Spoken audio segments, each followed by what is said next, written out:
To all the non-believers, non-believers, non-believers, non-believers, non-believers, non-believers, non-believers, non-believers. I'm making out. What's up, y'all? This is Jay Varsity, and welcome to another episode of NBA Talk. This is episode 121. I know the content has not been consistent, but like I said, I was gonna wait till the end of free agency, but then I waited a little too long after that. But I'm here with the episode of NBA Talk for you guys today, and we're gonna be covering a few things that kind of happened this week because we had NBA, we had media day, and expectations for certain teams now. Teams are practically set. Training camps are starting, so we're pretty much getting the gist of the teams we're gonna be expecting this coming NBA season. Excuse me. So some interesting comments throughout in media day also. But first, I want to go over the blockbuster John Wall and Russell Westbrook trade, because there's been some interesting comments around the NBA YouTube community about who won this trade, who benefits from it, and generally, like, does this make either team better? I'm most certain that I'm just gonna give my take on it, because I've heard many other YouTubers like Get Like Coob, Legend of Winning. I might not have mentioned some other people, but I think Mike Korzemba. But you know, I I have an interesting take on it. I think, to me, this trade does shake up the Eastern Conference just a little bit. I mean, I think for once in a very long time, the Eastern Conference looks interesting. You know, there's gonna be a certain amount of decent teams in the Eastern Conference. Now it's not just the 3-4 teams that we expect every other year. Now, when you look at it, you gotta look at the Bucks, the Nets, the Heat. You gotta throw in I'm gonna throw in the Atlanta Hawks. Now you gotta throw in the Wizards. Now you gotta throw in the. You got throw. I'm gonna say throw in the Knicks, because the Knicks low key look like they can make the playoffs. Don't quote me on it though, because I could be very wrong. But I just think, for once, the Eastern Conference is gonna be a little bit more enjoyable to watch than in the past couple of years. Other than last year when my Heat made it to the finals, because obviously, as a Heat fan, as preference, I'm gonna be happy as hell that we made it to the finals, even though we lost. But that, in terms of who benefits more from this trade, I think the Washington Wizards obviously benefit from this trade more, because obviously Russell Westbrook, and he clearly had some. He didn't have quite confidence in the direction that the Rockets organization was going in. He didn't like how his role. He didn't like his role in the offense was. He kind of wants to be like that floor general, like he was in OKC. We all knew that, but I think it's just I kind of saw this coming, because I remember when he got traded to Houston, I said from the beginning that I didn't like the trade. I didn't like the fact that he went to Houston, because I thought him and James Harden were just not going to mesh. I didn't think they were going to mesh in the first place. So the fact that it ended like this, and the fact that they're still boys, I respect the fact that they didn't let their friendship destroy. Their friendship wasn't somewhat destroyed after this complication of playing together. So I respect that. They just both have their differences, and they're both grown men. They can agree to disagree, and they just said, we just can't play together. And to me, now there's going to be question marks when it comes to Houston, because now you have DeMarcus Cousins and John Wall, who both have not played a decent amount of basketball in more than a year plus in time. So Houston is going to be Houston's going to be looked at a little differently, because, like I said, you got two players that haven't played meaningful basketball in a year plus, especially John Wall, who was coming off two major injuries. So we haven't seen a decent version of John Wall since maybe 2017, 2018. So we're I'm gonna be very interested on what direction, on how do they think that these moves are gonna help them retain James Harden, and it's not looking very so, because James Harden, as we all know, he was trying to force his way out of Houston. He tried to get to Brooklyn, which is gonna lead me to the first person I'm gonna get to on media day, and is it's just weird. It's just a weird mesh. I don't know what I'm trying to genuinely understand what direction the Houston Rockets are going in, because if now you got Adrian Wojnarowski talking about that he would prefer John Wall over Russell Westbrook, but you're practically getting somewhat of a downgrade, same kind of player as Westbrook, because John Wall, when he was at his peak, he was very athletic. He was extremely athletic. He was extremely fast. I think he was the fastest player in the league at one point in time. And I would have to say that he was looking like one of the best guards in the Eastern Conference. But ever since then, I'm not gonna lie to you. I'm not gonna lie to you. It's like, I don't know what kind of John Wall we're gonna be getting, because you could dominate in open runs and all that. He's somewhat of a better 3-point shooter than Russell Westbrook, if you want to consider that an upgrade. He's a little bit better of a 3-point shooter than Westbrook. But I would say that him and Westbrook are the same kind of player, and I think Westbrook is just gonna benefit the hell out of Bradley Beal. I think Bradley Beal, who was carrying so much of the offensive load, is not gonna be as he's gonna not have to carry as much anymore, because you practically got a walking triple-double on your hands. Because now the ultimate question is, does either one of these teams additions lead them to a championship? Absolutely not. Absolutely not. We can all agree on that. We can all agree neither team is competing for a title. That's just a fact. I don't unless you are a Houston Rockets fan and you are a diehard believer that they could win the title with these additions, I don't see why you could believe that these additions are going to help you win a title. But so anyway, I think the Washington Wizards won this trade until proven otherwise. And then if James Harden doesn't leave, we'll see what happens. Maybe both teams will have won the trade, but I think for right now, I think the Washington Wizards won this trade. I think this benefits them more. It's going to keep them competitive. We know Russell Westbrook is not a tanking kind of guy. He's going to make sure that this team competes. Maybe this is going to be a building point, because the Washington Wizards, we had expectations for them in 2017 when they were dominating the Eastern Conference. They gave the Cavs a run. They gave the Cavs with LeBron and Kyrie and Kevin Love a run for their money. And when they were starting to reach their peak, maybe there's a turning point for them. They haven't made the playoffs in a few years, so maybe there's a good change of pace and a change of direction, because this team needs some life. On to the media day. This is somewhat of a rant, because I want to call out certain players for making certain comments. They might not give a crap that I'm making comments on this. Apparently they might not give a crap about what anybody in the NBA YouTube community says, but I just have to say, I've never seen somebody look so stunned that they got caught and get caught in a lie like Kevin Durant did on media day. How you gonna sit and I know which comment you guys are talking about.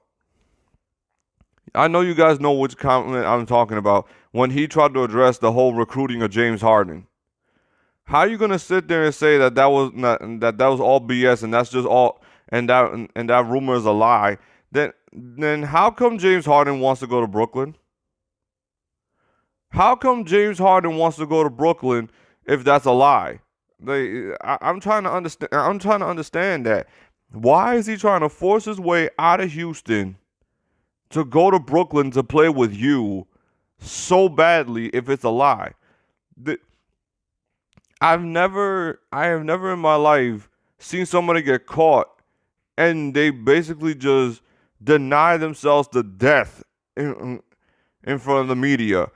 Like Kevin Durant's over here talking about, what are you talking about? Like me and James were talking and while working out together and all that. Obviously, somebody saw you. Obviously, a source saw you and you guys were having a conversation and somebody overheard you guys talking about playing together. You heard that Harden can't tolerate the Houston Rockets style anymore, and he wants to win a championship. And obviously, the best way he's gonna win the championship is by playing with you and Kyrie. But obviously, the Houston Rockets they were not gonna let go of James Harden for a bunch of good role players and maybe a draft pick. So they asked for Kyrie Irving. And basically that conversation was dead. But the fact that it happened in the first place is because of you, KD. It happened because of you. So don't sit there and lie saying that those conversations never happened. Like I can't stand people who just won't man up and say, "Hey, like we did try to get James over here, but it just didn't work out." So there you go. Just man up. Maybe they have something in their contract they can't mention stuff like that, but even so, but just admit it. Just admit that the deal just didn't fall through. That's it. But at the end of the day, I like that it didn't fall through because now you're going to have a team. You're going to have a team. You haven't played for 1 second for this organization yet, and you were already trying to get a third star onto this team. You were trying to build a big three already. The big three era is over.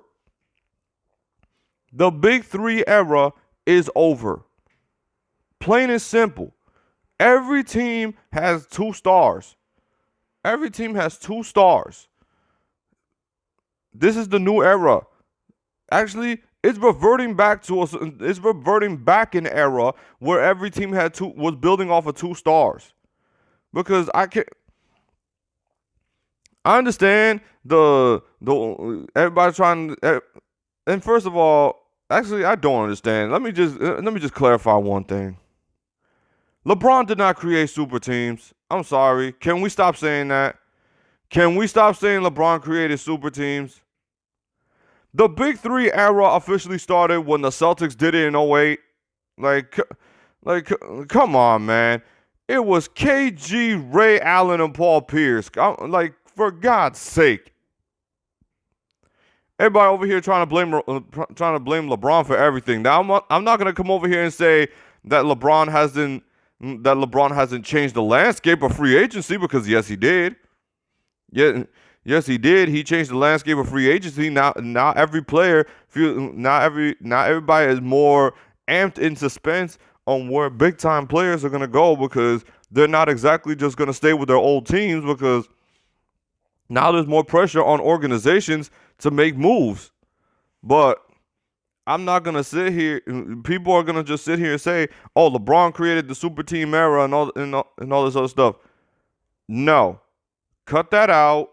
Stop trying to blame one player for everything, because if we're really trying to say something, then KD pushed it up a notch by joining Golden State. If you're saying LeBron created super teams, KD pushed it by joining Golden State. Plain and simple. So, yeah. Case closed. The Big Three era is over. Now every team is building off of 2 stars. KD, all the smoke is going to be on you and Kyrie this year, because so many different networks have you guys going to the finals. Because apparently they think the Milwaukee Bucks have downgraded, and I think so too. I think the Milwaukee Bucks have downgraded. Their depth is not as good anymore. They might have a decent regular season, not an amazing one like they were on pace to last year, but in the state of the Milwaukee Bucks, I don't think they're gonna make they don't look like they're gonna make a deep playoff run, especially now with this Brooklyn Nets team coming into the mix now. But yeah, in the case of the Brooklyn Nets, they have expectations of making the finals this year. They have expectations of making the finals. Now we're all looking at KD because apparently an article came out where they said, "Oh, Kevin Durant wants to reclaim the title of being the best player in the world." Well, newsflash: you can't claim what was never yours. I'm just gonna say it right there, plain and simple. You can't claim what was never yours. You got to basically prove why you're in the conversation in the first place. You're basically spending this whole season to prove why you should be in the conversation. You're not proving why you should be the best player because you're not. And especially now that LeBron has his 4th championship, he's the reigning defending NBA champion / finals MVP, and the Lakers are on pace to repeat. If the Brooklyn Nets don't make the NBA finals, to me, I think Kevin Durant's championship window is going to be closed. If LeBron wins another championship, the distance between him and LeBron is going to grow too far apart for KD to catch up. It's going to grow too far. Because if the Lakers win the title this year, LeBron will be a 5-time NBA champion. He will be a 5-time champion, and at KD's age, coming off an Achilles injury, to put all those miles on his body again to try to catch up with LeBron is just going to be too much. But yeah, and Kyrie, you got a lot of pressure on you too, bro. Can we see a whole season? Can we see you play a whole season? Can we see you play a whole season? Prove to us why you're still one of the best. Why you're still one of the best guards in the NBA. I would put you over Steph Curry if you would just stay healthy. I would put you over Steph Curry if you would just stay healthy. Because I personally think Kyrie Irving is better than Steph. I've never seen when a person gets hot can dominate like Kyrie Irving. So the Brooklyn Nets are going to be very fun to watch. I'm most likely going to be watching the majority of their games. Now let's go. Speaking on the Milwaukee Bucks, Giannis Antetokounmpo really shook up everybody. He really shook up everybody with this comment, and it's a comment right here. He said, basically, I don't care if I have to be the number 1, number 2, or number 3 to win an NBA championship. I'm not going to leave this league without winning a title. That was interesting because now that plays into his free agency, because now we're going to look at this and say, what is Giannis willing to do in order to win an NBA championship? And if the Milwaukee Bucks don't make an NBA Finals run this season, where Giannis is most likely gone, unless Giannis signs that supermax. But I'm really starting to doubt that that's even going to happen. Giannis Antetokounmpo is going to be the hottest free agent on the market. Me as a Heat fan, I'm praying to God that somehow, some way, Giannis makes his way to Miami, because I want to see Giannis in a Heat jersey. That's just me just talking selfishly. I think him with Jimmy Butler and Bam Adebayo, I think we making some noise. I think we're gonna win the title. I think we would win the title the year after. I would somewhat book it, but you got other teams that are gonna be in the mix. Obviously, at this point, you got to throw Toronto out of the mix. Toronto has nothing. Toronto has nothing to look forward to. They got Pascal Siakam, they got Fred VanVleet, Kyle Lowry. They got some decent pieces. They're a decent playoff team, but I don't see them making any noise. The dark horse, I would probably have to. The dark horses, I would have to say, are probably actually no, not yeah. My dark horse would have to be the Dallas Mavericks. And again, I said the Big Three era is over, but I feel like if the Dallas Mavericks would heavily pursue Giannis, I think it would be because of Porzingis' health. We have to pay attention to the Dallas Mavericks and see how healthy Porzingis is. And if Porzingis can't stay healthy, that's going to be a cause for concern, and that might cause the Dallas Mavericks to heavily push for Giannis. So, and another team I would probably low-key have to mention, I'm not going to lie, I think we should really pay attention to the Denver Nuggets. I think we should pay attention to the Denver Nuggets when it comes to the Giannis free agency, because the Denver Nuggets are a deep team. If you really look on paper, they are a deep team. You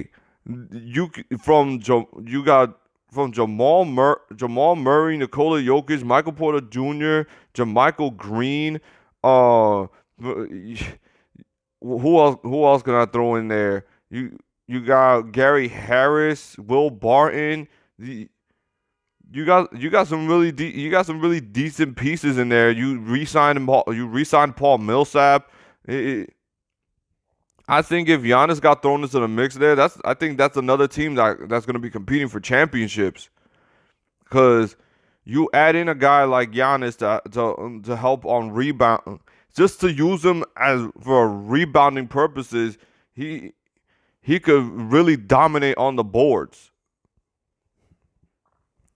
And then I don't know why they had these Giannis Laker rumors.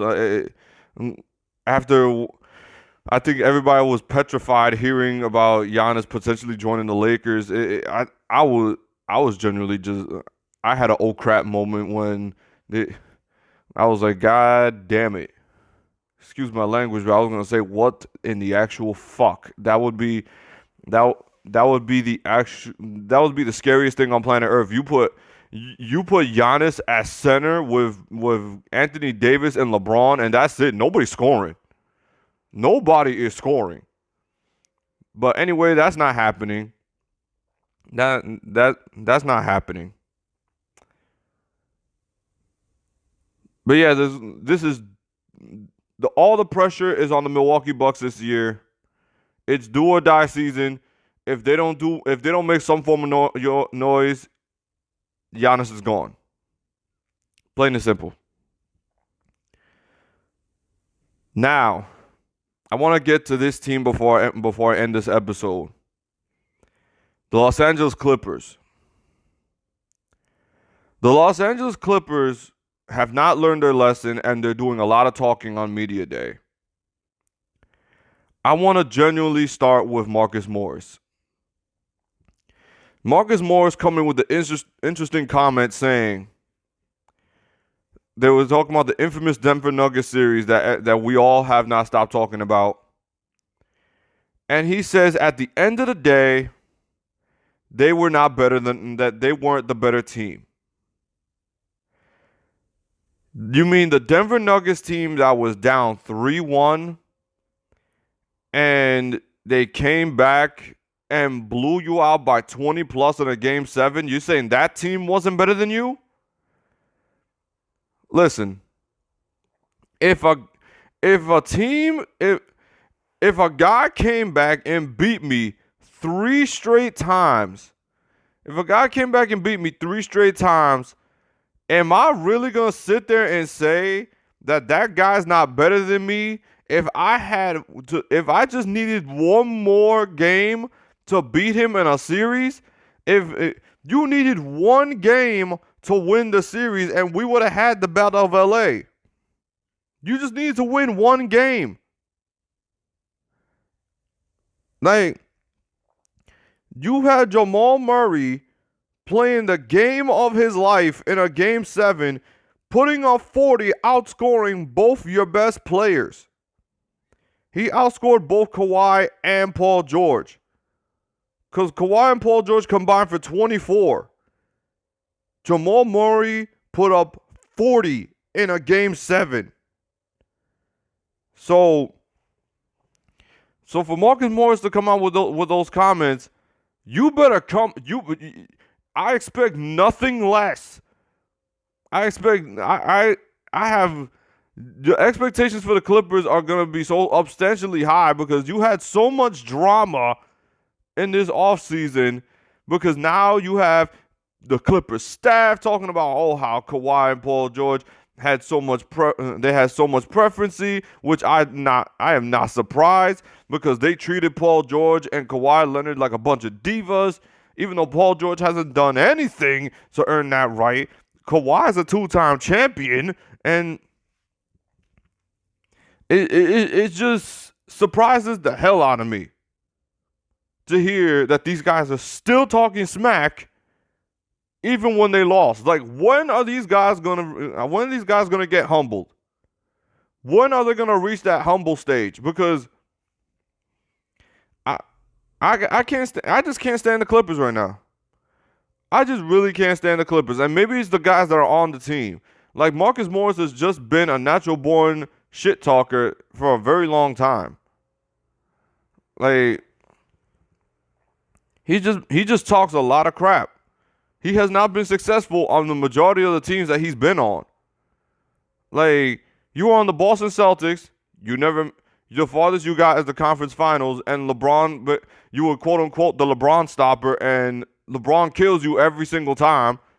You get on the Clippers because you were another goon that the Clippers could use. Again, you can't stop anybody to save your life. And now you're talking all this crap like you guys are the defending champs again, and the Lakers are the ones with the championship. And the Lakers actually got better, while I can't say the same for the Clippers. The Clippers basically look like the same team, but they basically look like the same team. Except maybe the addition of Serge Ibaka is a bit of an upgrade from Montrezl Harrell, but we can't genuinely say that because I never saw a time where Serge Ibaka was able to stop LeBron or Anthony Davis. So the Clippers season is going to be in total turmoil if this turns out to be a disaster. Because Paul George and Kawhi Leonard are going to be free and could opt out of their last years of their contracts and become free agents. And we all know Kawhi Leonard to be very unpredictable. So the Lakers could be low-key talking to Kawhi and basically telling him, hey, if stuff don't work out on the Clippers, our door is always open. Because AD and LeBron, they're going to be here for a very long time. LeBron signed a 2-year extension. AD signed a 5-year extension. This duo is going to be around for a very long time. So yeah, that was my that was it for today's episode / rant. Because I just had to go off about the Clippers and the Brooklyn Nets, because they're doing a lot of talking, and if we don't see a lot of action in this season, then all that talking is going to look very, very bad for both these organizations. And we got to pay attention to the Milwaukee Bucks to see how far they get. They should have a decent regular season, but if they don't make the finals, I think Giannis is gone. So yeah, that's it. That's all. I hope you guys like what you heard in this episode. But I'm gonna try to be a little more consistent. I'm gonna really try, because I've been really lacking lately. I'm gonna most likely put out a video starting maybe in the preseason, and if not, guaranteed I'm gonna start in the week when the regular season starts. I will most likely put out a video the day of when the regular season starts, or the week, or during the week of. Anyway, I'll catch you guys in the next one. Like, comment, subscribe, and hit the bell if you like basketball content. This is your boy Jay Varsity, and I'm out. Peace. We got some non-believers out there. Make believers out of non-believers.